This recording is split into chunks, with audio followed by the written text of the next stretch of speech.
Happy St. Patrick's Day, Patriots fans. It is Patriots Today by Chat Sports. I am Harrison Graham, Nick Rohloff, a.k.a. Rolly, joining me in a second. 10, count them, 10 mock drafts on the channel. This is number 10 after the first week of NFL free agency. We'll get you caught up on what the Patriots could do just a few weeks from now. This is going to be your hub for Patriots draft coverage, so we encourage you to subscribe to the channel today. It is 100% free. Mock drafts, draft targets, draft trade ideas. We're going to cover it all. Don't forget, don't miss out. Subscribe, hit that notification bell, and never miss a video. All right, round one, pick number 3. There's a lot of chatter. Could the Patriots trade down? I know Rolly did a video on that possibility with the Vikings looking to move up. But to me, Nick, if the Commanders are eyeing Jayden Daniels, and there's been a lot of buzz there. I did see Daniel Jeremiah said Drake Maye still in the mix there too. There's still 6 weeks to go, 5 weeks, whatever it is. To me, if Drake Maye is sitting there at 3, you got to pull the trigger, man. I think he's clearly the second best quarterback in this draft behind Caleb Williams. Yeah, and it's going to be interesting to see what Washington does. It's smokescreen season. I told Harrison before we came on and filmed this video, I just need the draft to be here. I can't take it anymore. But after the free agency moves Washington made, especially at the quarterback position, it leaves me conflicted because they signed Marcus Mariota and traded away Sam Howell. So you can look at this in two ways. Did they sign Mariota to be the backup because he fits Jayden Daniels' play style a little bit more than Drake Maye, and it would make sense to bring in Mariota to be Jayden Daniels' backup. But yet again, they trade away Sam Howell, which to me almost signifies they might go to Drake Maye because they didn't want the awkward best friend UNC switch up there where Maye would be taking Sam Howell's spot. They are best friends, so you could create an awkward situation. So I don't really know where to think with Washington, but I do lean they are going to go Jayden Daniels, and that's what happened in this mock draft, which allowed New England to get Drake Maye. And I'm with you. If the Patriots are there at 3 and Drake Maye is on the board, you better take the quarterback. I will be in absolute shambles. I will turn in my fan card. Not really. But I would be as disappointed as any Patriots fan out there if they passed on this guy at number 3 and elected to either trade back or go somewhere else. Yeah, look, as time has gone on, Rolly, and I think you somewhat agree with me here, I wouldn't be upset with Daniels at 3 if they go that route, like if Maye's gone. But you could talk me into a trade down for a lot of picks or whatever if you're not sold on Jayden Daniels because – look, there are question marks for him as a passer. His passing chart's interesting. He doesn't throw over the middle of the field that much. Drake Maye is an absolute hunter over the middle of the field. You can make a strong argument he is the best over the middle of the field thrower in this draft. He throws with anticipation. Yeah, does he get in trouble? Does he take some risks? Yes, but I think if you can get the second best quarterback in this draft, at worst, I know a few people still like him as much as Caleb. I know Rolly's kind of gone back and forth on that. I do think at 3, it's like undeniable value there. Like, take the quarterback. I get it. We've been a little frustrated with the lack of big-time moves in free agency, but you load up this year, you're still going to have to find a quarterback down the road. Are you going to be picking in the top 3 in the future? Is next year's draft class going to be as good as this one's at quarterback? Probably not. If Drake Maye's there, I'm pulling the trigger, and I'm not thinking twice about it. Yeah, I absolutely agree, but we'll ask you, should the Patriots trade back or take a quarterback at number 3? Type D for draft, type T for trade. I know there's a lot of holes on this team, but to me, you got to start the rebuild and get things heading in the right direction at that quarterback spot first. You could figure out offensive tackle and wide receiver later in the draft, potentially moving back from 34 if you want to accumulate more picks and find it that way. I'm typing my Ds for drafting quarterback at number 3. Yeah, so am I.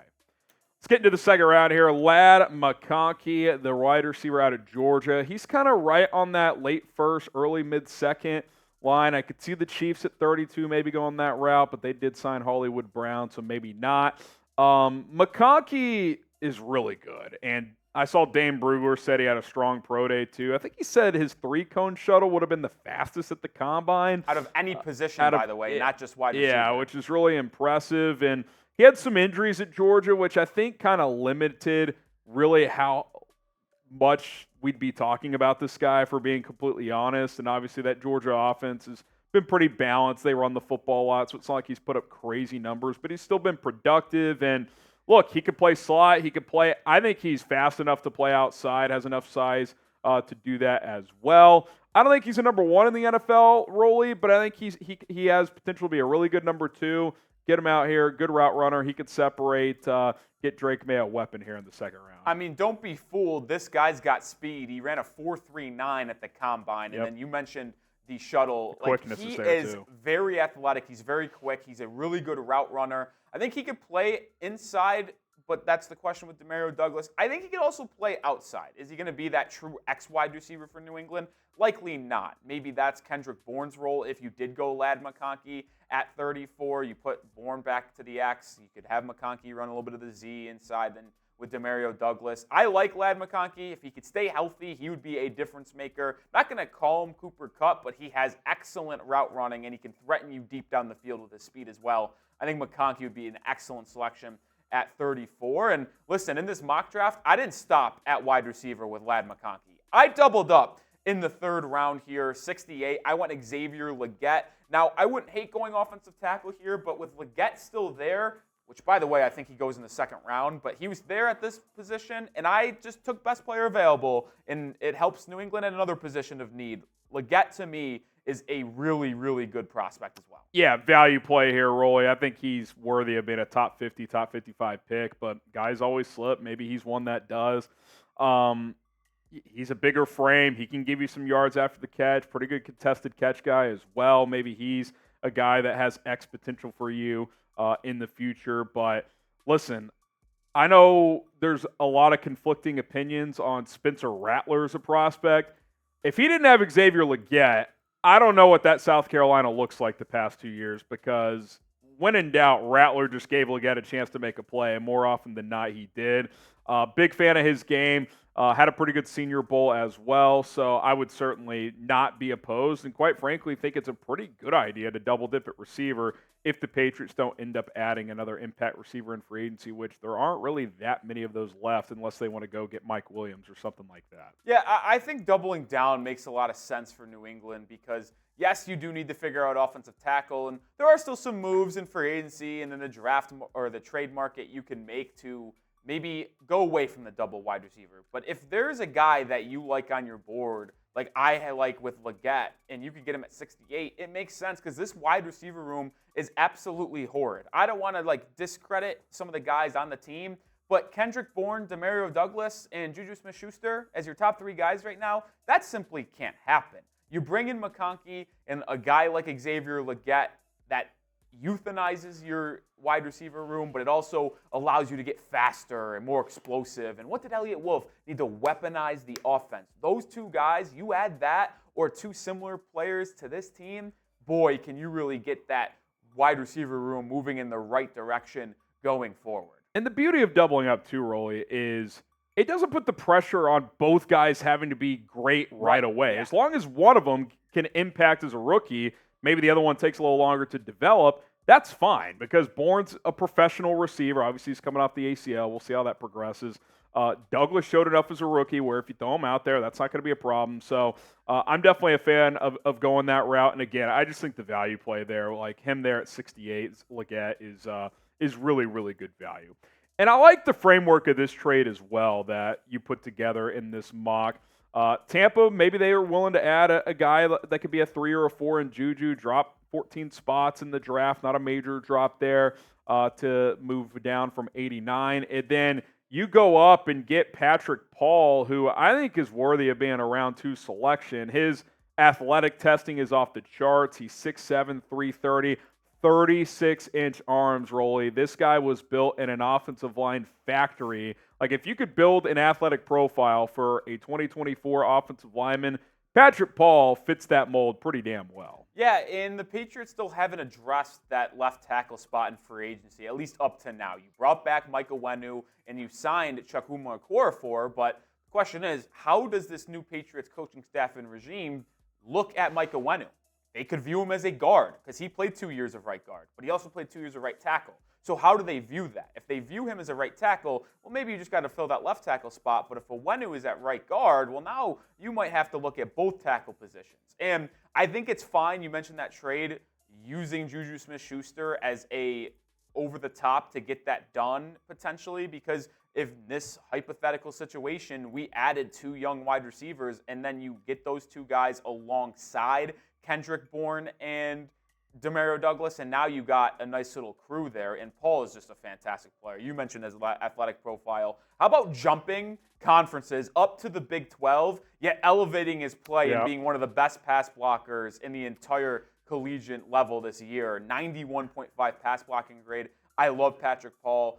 You mentioned he could go in the second round, but if he's there in the third, man, I think you got to take him. I also think, too, the run blocking's kind of an average grade there. You got to remember, Houston ran that classic air raid college offense that you see. So, like, take the run blocking with a grain of salt. I think he's got the power and the athletic profile to get on the move if you want to run some outside zone and just blow people up in the run game. So I'm not that concerned that his run blocking was lower. They didn't run the ball much. So it's like, you can't really have a super deep evaluation of how good he can be as a run blocker at this point. So I think he's a really good prospect. This is a great offensive tackle draft, really, which sets it well for New England if they're not going to make moves in free agency, because there's a lot of receivers, there's a lot of tackles. So if they want to just load up in the draft, there's certainly options to do that if you're Eliot Wolf and Jerron Mayo. Hit that subscribe button. We got a sub battle going on in the month of March. Patriots today, the Broncos breakdown. We're holding them off, but it's tight. Let's keep it going. Let's get the race to 1,000 here. Can we beat them to 1,000 new subs? I think we can. We're pumping out content every single day. A lot of draft content. We'll still keep you guys up to date with everything happening in NFL free agency. Keep you caught up on the latest news and rumors as well. So subscribe today. It's free. Let's take down those Broncos right now. All right, day 3 picks, Rolly. Athletic profile, Theo Johnson, who tested just off the charts at Penn State. You still need that number 3 tight end. Why not throw a dart here in the 5th round? I mean, look at the RAS. And RAS isn't going to completely mean you're going to be good in the NFL, but just some perspective on him grading at a 9.98. In NFL history, based on his size, his weight, Theo Johnson ranked as the 3rd most athletic tight end in NFL history at the Combine. This guy is a freak, and having Hunter Henry back on a 3-year deal, Austin Hooper as a veteran on a 1-year deal, allows you to bring in Theo Johnson, be that 3rd tight end, maybe learn as more of a blocker, and then next season elevate to that tight end 2 role when Austin Hooper probably leaves the team and isn't brought back. I am a big fan of bringing in Theo Johnson, late round pick, because the Patriots still currently don't have a 3rd tight end on the roster, to learn behind a couple veterans and then maybe take that next step. He's got the athletic profiles. I mean, 6'6", 260. Come on. What else can you ask for? Not the most productive guy at Penn State. He had 7 touchdowns, so good red zone target. But the thing is, Drew Aller also stunk, and that Penn State offense was bad through the air. I mean, 34 catches for a collegiate tight end is not nothing, especially when you're playing with subpar quarterback play.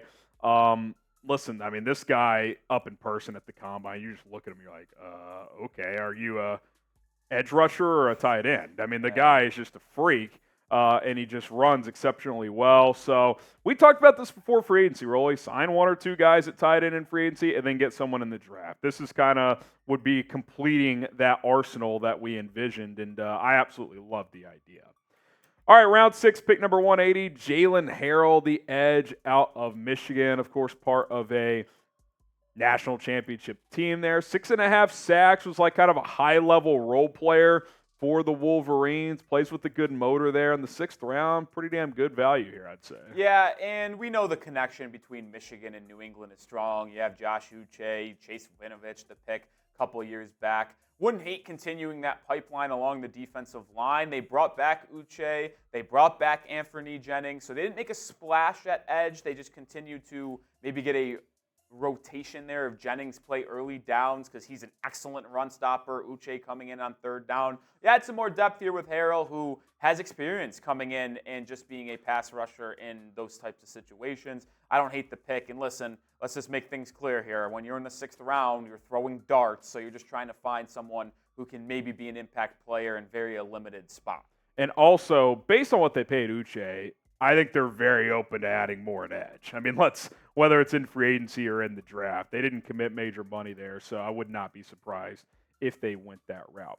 Has Eliot Wolf earned your trust? Oh, Type boy. Y for yes, type in for no. I mean, look, they tried to get Calvin Ridley. It's not their fault he didn't sign there. I don't think we should be super negative on him, but I don't think it's way too early to say he's earned the fan base's trust, right? Yeah. I think we're still very much in wait-and-see mode. Yeah, it's just a matter of, like, if you believe that he had a plan outside of Calvin Ridley. I like that he went after him, offered him $22 million, because I don't think Belichick would have ever offered that much money to Calvin Ridley. But the lack of left tackle or other wide receivers It's a little bit concerning, concerning. no doubt. Couple more here. Kamal Hadden, the corner out of Tennessee. There's been some chatter, Rolly. Maybe bring back J.C. Jackson. I'd almost rather do something like this, though. Just get a guy you can develop late in the draft like this. Had some good ball production last year. 3 picks, 7 pass breakups, decent size at 6'1". So I certainly wouldn't mind that. Not sure if you had anything more to add on that selection. Yeah, it's just more or less like you need more depth because your top 3 guys right now are John Jones, Christian Gonzalez, Marcus Jones. You have Alex Austin returning. No word on Miles Bryant if he's going to come back, because he played a lot of nickel last year for New England.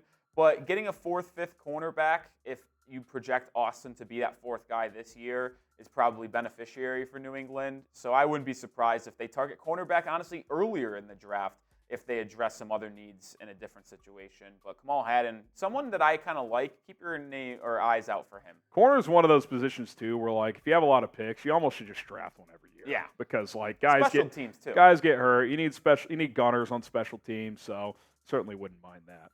And then you get Curtis Jacobs, linebacker out of Penn State in the 7th round. Again, at this point in the draft, especially in this draft, a lot of scouts and evaluators view rounds 5 through 7 pretty thin because a lot of guys stayed in school. They still have COVID years. NIL's playing a role.